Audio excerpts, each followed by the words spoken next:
제20대 대통령 선거의 사전투표가 내일부터 이틀간 전국 3,552개 사전투표소에서 진행됩니다. 투표 시간은 오전 6시부터 오후 6시까지.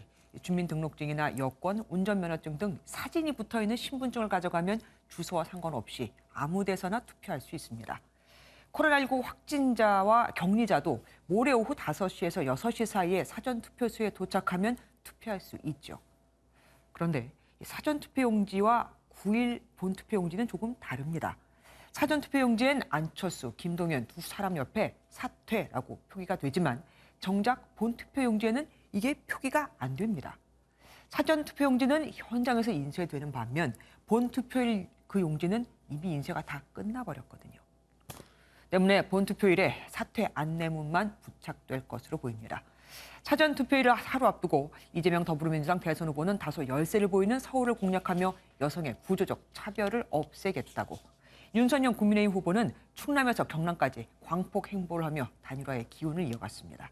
백길종, 노태현 두 기자가 차례로 전합니다. 이재명 민주당 후보는 2030 세대 여성을 만나 경력 단절 문제를 해결하겠다며 구조적 성차별이 없다고 한 윤석열 후보를 비판했습니다. 구조적 성차별이 없다는 이상한 소리 저는 하지 않습니다. 아빠의 육아휴직을 확실하게 늘리기 위해서 육아휴직의 부모 쿼터제를 서울 영등포에서 유세를 이어간 이재명 민주당 후보는 단일화에 합의한 김동연 전 새로운 물결 후보와 함께 진영을 가리지 않는 통합정부를 만들겠다고 강조했습니다. 야권 단일화에 지지 않겠다는 의지를 표현한 건데 이재명의 민주당은 부동산으로 고생시키지 않겠다며 청년층을 공략하기도 했습니다.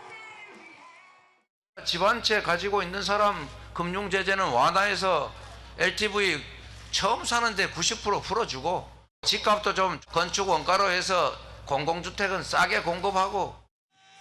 이 후보는 내일 광화문에서 사전투표를 한 뒤 홍천, 춘천 지역을 방문해 당원 표심 잡기에 나섭니다.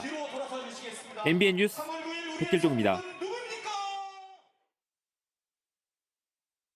단일화 발표 뒤 곧장 충남 아산과 공주 그리고 천안 등을 방문한 윤석열 국민의힘 대선 후보는 외연 확장에 자신감을 보였습니다. 정치 교체는 여러분의 압도적인 지지로 저 윤석열이 새 정부를 맡게 되면 제가 하겠습니다, 여러분. 윤석열 후보는 세종으로 향해 국회 세종의사당 개헌과 청와대 제1집무실 설치 등을 약속하며 중원 표심 공략을 이어갔습니다.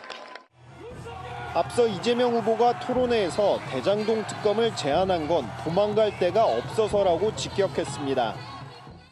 자기 범죄 행각이 드러나고 도망갈 데가 없으니까 또 갑자기 특검 얘기를 하는 겁니까? 우습죠? 참 어이가 없습니다.